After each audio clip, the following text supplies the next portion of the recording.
Between strategic decision and global disorder, a reading of the implications of the confrontation between the United States and Iran. In the science of strategy, decisions are not measured by the magnitude of power a state possesses, but by its ability to anticipate long-term consequences and manage complex interactions within an interconnected international system.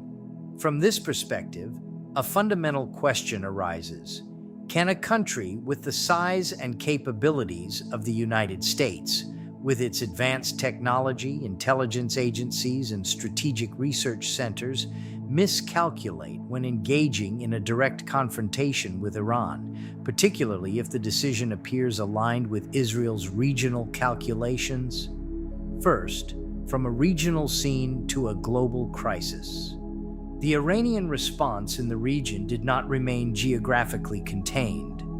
It quickly evolved into a global matter. The center of gravity here is not merely military, but also energy-related and economic. Any disruption in the Gulf or in oil and gas supply routes immediately reflects on global markets.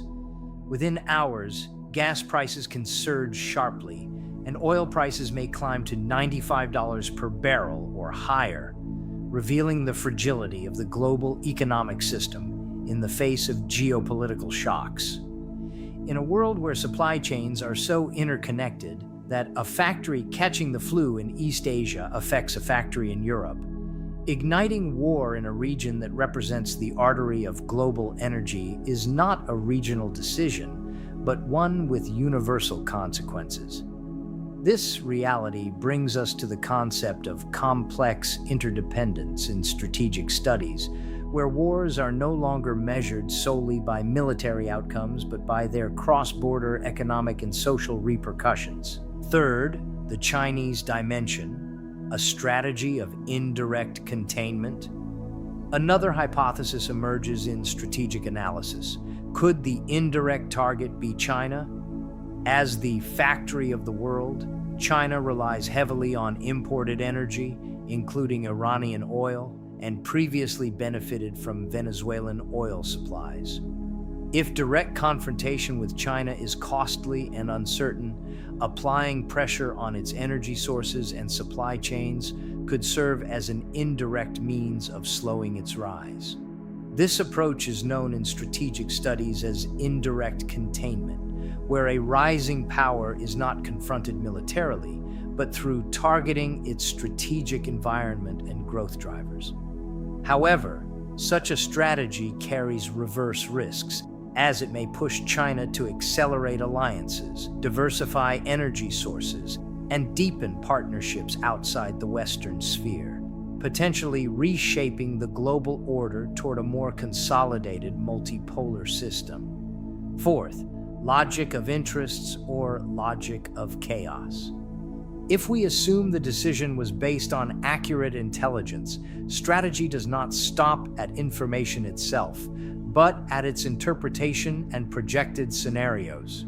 If, however, the full implications were not thoroughly examined, the world may face a major risk, a return to the law of the jungle, where dominant powers shape the destinies of weaker states and populations, bear the cost of great power rivalries.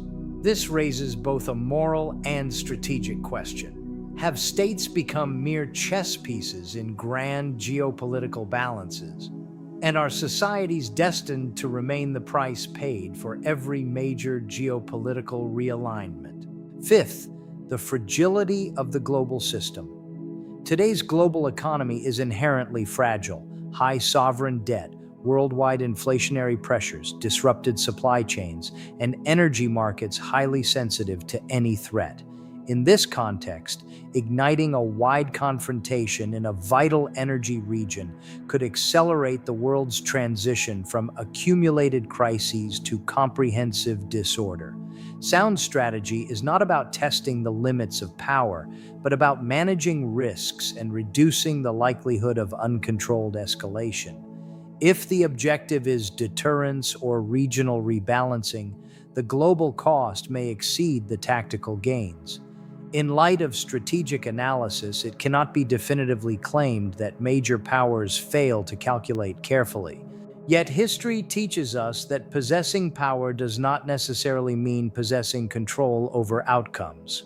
Complex systems, such as the international order, can deviate rapidly from expected paths.